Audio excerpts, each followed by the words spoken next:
connexion entre jeux vidéo et cinéma? Alors ça fait partie des thématiques que j'étudie.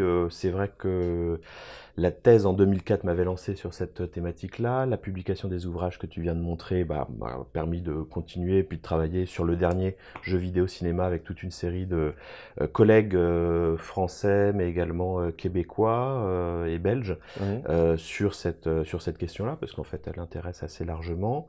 Et moi, dans mon département, je suis à la fois rattaché un peu au pôle économie, industrie culturelle, puisqu'évidemment, dans Des pixels à Hollywood, il y avait tout un travail d'histoire Oui. culturelle et économique des relations entre les deux secteurs. Mais je dialogue aussi avec des collègues un peu sociologues pour certains, pour d'autres plutôt sur des questions esthétiques, autour de cette question des relations entre cinéma et jeux vidéo, même si c'est une thématique qui pour moi arrive un peu à la fin d'un cycle, Oui. Tu veux bien que c'est-à-dire tu que l'expliques un petit peu? c'est vrai que c'est une thématique qui m'accompagne depuis 2004, c'est un sujet que j'avais choisi, en tout cas que j'avais choisi et discuté dans le cadre d'une thèse et d'un Oui. financement de thèse qui m'a été proposé à l'époque par la fac de Nanterre. Et il se trouve que l'histoire, c'est au départ, je devais travailler dans la suite de mon DEA, et j'avais fait un DEA sur l'industrie vidéographique. Et je travaillais sur un support qui, à l'époque, avait complètement modifié le secteur vidéographique, qui était le DVD vidéo. Oui. En DEA, j'avais travaillé sur une étude de réception. J'avais théorisé autour de la DVD-philie, c'est-à-dire un rapport au film qui passait par le support DVD, sa reproduction, les conditions de sa restitution sur écran, etc. C'était un DEA en cinéma? C'était un DEA en cinéma, ouais, tout à fait. Et à la suite de ce DEA, une enseignante-chercheuse qui venait d'obtenir son habilitation à diriger des recherches, Raphaël Moine, m'avait soumis l'idée peut-être de poursuivre en thèse. Donc, par mille rebondissements, il s'est trouvé qu'on m'a accordé une allocation de recherche, ce qui était Oui. quelque chose d'assez rare à l'époque, parce que des allocations de recherche, déjà en 2004, il y en avait assez peu. Et quand je me suis dit, on va travailler sur le DVD vidéo, j'ai consulté les chiffres du syndicat de l'édition vidéographique en France, Oui.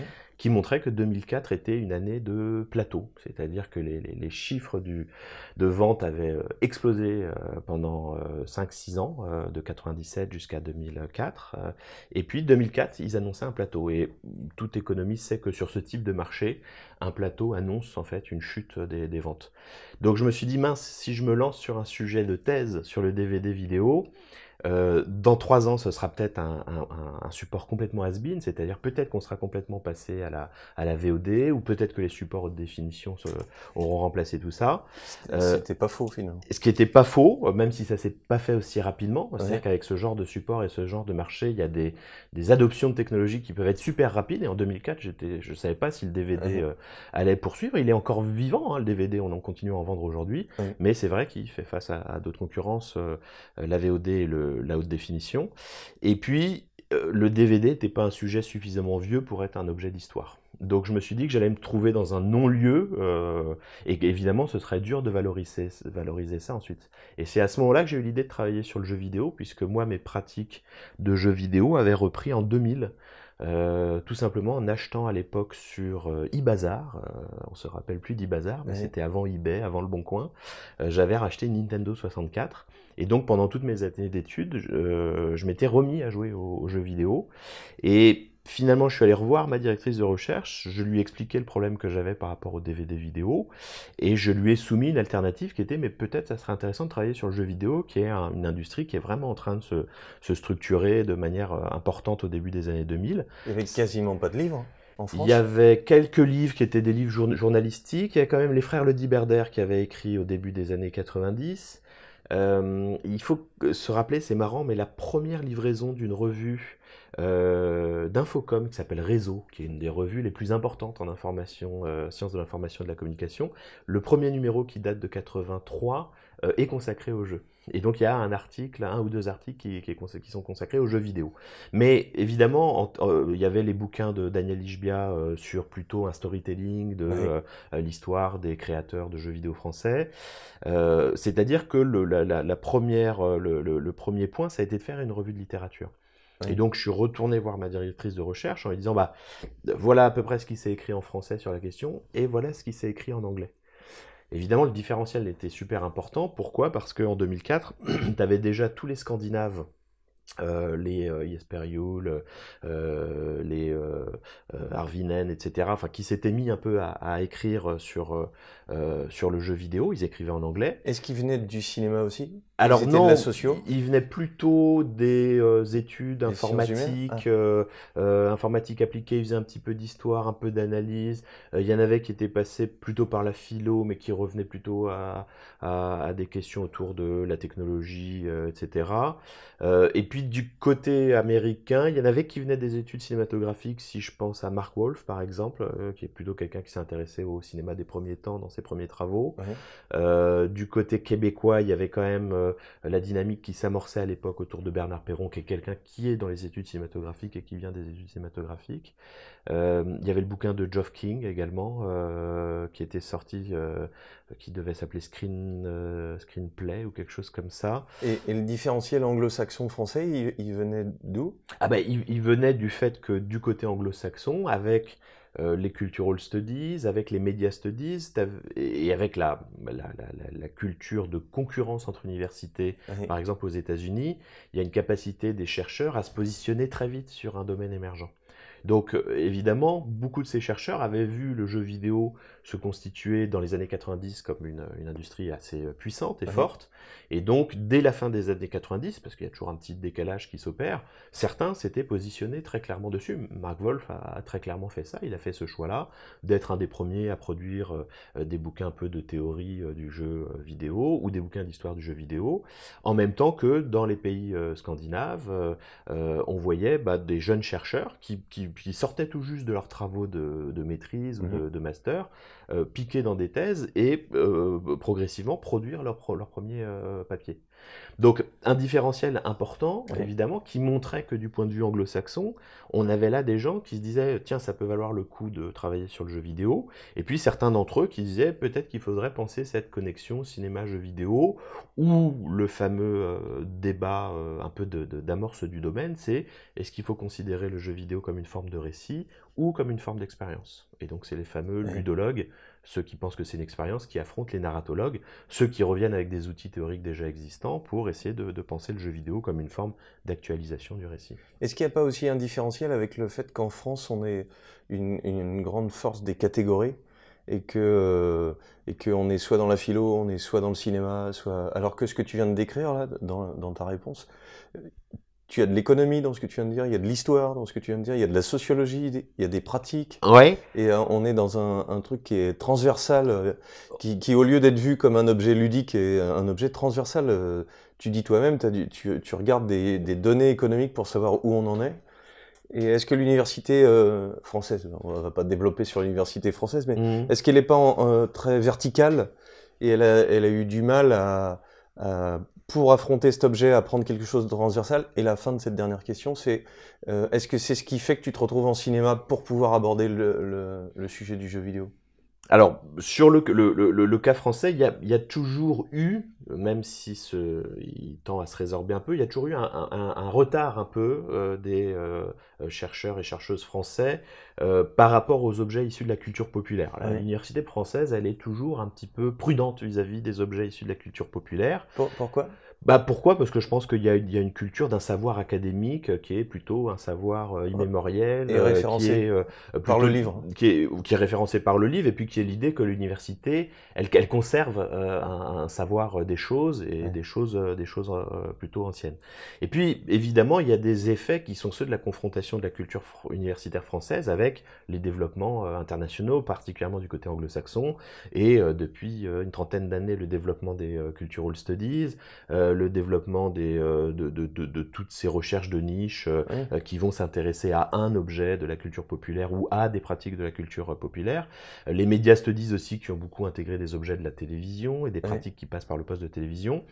Les jeunes scandinaves, dès le début des années 2000, ils disent « nous, on est dans des video game studies », puis finalement, ils appellent ça tout simplement des game studies. Ouais. Et Forcément, il y a un effet de décalage en France, mais on voit dans les années 2000, d'ailleurs très souvent sous la pression des étudiants et des étudiantes eux-mêmes et elles-mêmes, c'est-à-dire que c'est par les travaux étudiants qu'on voit émerger des nouveaux objets dans la recherche française. Moi, j'ai commencé une thèse en 2004 sur cinéma et jeux vidéo, mais il est certain, pour en avoir vu un cas ou deux, que dès la fin des années 90, il y avait des étudiants de master qui commençaient à proposer ce Ouais. type de sujet-là, et puis de temps en temps, il y avait un directeur ou une directrice de recherche qui leur disait: allez banco, vous allez me faire quelque chose sur les adaptations de films de Ouais. jeux vidéo en films de cinéma, ou sur Metal Gear Solid par exemple, qui date de 98. Bon, bah, dès 2000-2001, on voit des propositions autour de ça. Je te disais qu'il s'était sans doute passé la même chose avec la BD sur l'université, où on est aussi dans un crossover qui fait que le- les, les thésards que j'ai pu voir étaient en art plastique, Oui, ce qui peut se comprendre sur la BD, mais qui peut se discuter. On peut être et, tout à fait dans le littéraire, on peut être dans l'économique, dans le sociologique. et sur la BD, moi, il y a fort à parier que là aussi, il y a probablement comment dire, des catégorisations qui font que quelqu'un qui vient dire à un prof j'ai envie de travailler sur Métal Hurlant, à mon avis, est très bien accueilli, Ouais, mais quelqu'un qui vient dire je viens travailler sur Zep ou Titeuf, à ouais, mon avis, est bien moins ouais. accueilli, ou sur la BD jeunesse, ou voilà, parce que évidemment, là aussi, il y a la bonne et la mauvaise BD, il y a de la légitimation culturelle qui est à l'œuvre, Ouais. et donc il y a des bons objets, et puis il y a des objets qui sont moins Et bons. donc, c'est ce qui fait que tu te retrouves en Alors, cinéma? moi, je me retrouve en cinéma parce que j'ai un DEA en cinéma. Donc, ça, c'est ma Et situation. c'est aussi ton Et goût au départ? alors, moi, je suis formé en sociologie au départ. Je suis formé en sociologie et je suis formé sur la gestion de projets culturels, puisque moi, je compte pas faire de thèse à Ouais, l'origine. Si je me suis retrouvé inscrit en DEA, c'est simplement pour avoir le statut d'étudiant et continuer de réparer des ordinateurs, qui a été mon job d'étudiant pendant toutes mes années de fac. d'accord. Donc, c'est totalement un hasard, mais seulement je suis un DEA de cinéma qui me passionne parce que j'ai des profs passionnants, hein. Ouais. Nanterre était une super fac de cinéma à l'époque, elle est bien évidemment encore aujourd'hui. Et donc, j'arrive avec cette idée de parler de jeux vidéo. J'ai face à moi une enseignante-chercheuse qui est ouverte aux objets de la culture populaire. Je veux dire, Ouais. ma directrice de recherche a travaillé sur la 7e compagnie au clair de lune. Ça lui pose pas problème d'une certaine Ouais. façon d'attaquer des objets comme ça. Donc, l'idée de jeu vidéo, d'une certaine façon, elle est pas contre, mais en revanche, probablement qu'elle se dit qu'est-ce que ça peut donner en termes d'insertion professionnelle, un thésard qui a travaillé sur le jeu vidéo en Mhm. 2004 et qui, dans le meilleur des cas, en 2007 ou 2008, sera embauchable Mhm. comme enseignant-chercheur. Et l'autre contrainte qu'elle me révèle très clairement, c'est que il faut absolument que ce soit un sujet qui soit en lien avec le cinéma. Pourquoi? Parce que je suis dans un département de cinéma. Donc, si j'ai travaillé toutes ces années sur la relation cinéma-jeu vidéo, c'est qu'au départ, il y a un Ouais. sujet de thèse qui est un mélange à la fois de goût et d'intérêt personnel, Ouais. d'une intuition, pardon, d'une intuition qui est celle que probablement il va se passer quelque chose d'un point de vue académique autour du jeu vidéo. C'est-à-dire qu'on voit des choses bouillonner depuis 2-3 ans, Ouais. 2004, et donc on se dit, bah là forcément les Français, il va falloir qu'on soit présent aussi là-dessus. Et ça pourrait être du côté de l'art contemporain, ou ça pourrait être du côté de la socio, que tu verrais quelque chose qui va arriver et émerger? À ce moment-là, Ouais. oh, c'est un peu de tous les côtés, c'est-à-dire qu'on voit bien qu'il y a plusieurs disciplines qui s'intéressent un petit peu à la question. On voit bien qu'il y a une sorte de réflexion ontologique à l'époque qui est de dire bah, qu'est-ce que c'est que le jeu vidéo, hein, Ouais. c'est vraiment ce que les textes, bah, c'est du jeu, non, c'est du récit, non, c'est du, je sais pas, c'est du cinéma interactif par exemple, où Ouais. la catégorie peut revenir. Et puis évidemment, ça invite probablement à ce qu'il y ait des réflexions historiques, etc. En France, au milieu des années 2000, je sais pas, tu as une maison d'édition comme Pixel Love, par exemple, qui va commencer à produire des travaux assez érudits sur des marques, sur des Ouais. sociétés de jeux vidéo, etc. Donc probablement que là, il va se passer quelque chose. Moi, c'est mon intuition en 2004. Et puis, je me dis aussi, et ça c'est toujours un argument qui plaît à l'université, c'est qu'il y a un secteur qui est en train de se développer, Ouais. qui a été très fort en France dans les années 90, qui a connu bah, l'explosion de la bulle Internet au début des années 2000, on en sort tout juste en 2004, et puis qui entraîne un peu se reconstituer à partir du milieu des années 2000 sur les plateformes mobiles.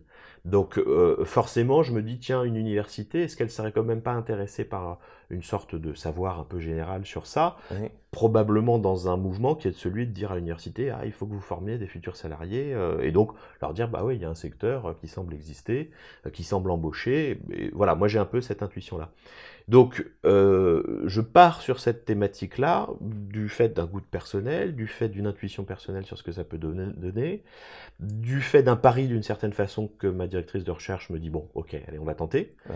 même si elle a des craintes sur mon insertion professionnelle par la suite, et puis du fait que je suis dans un département de cinéma, et donc il faut que j'ai quelque chose qui me lie à ma section disciplinaire, c'est-à-dire la 18e section. D'accord. Un sujet de thèse est toujours, de toute façon, quel qu'il soit, le produit d'une forme de consensus et organiser des contraintes Mmh. pour être en phase avec le moment, être en phase avec la structure dans laquelle, être en phase avec soi-même et être en phase avec son directeur ou sa directrice Ouais. de recherche.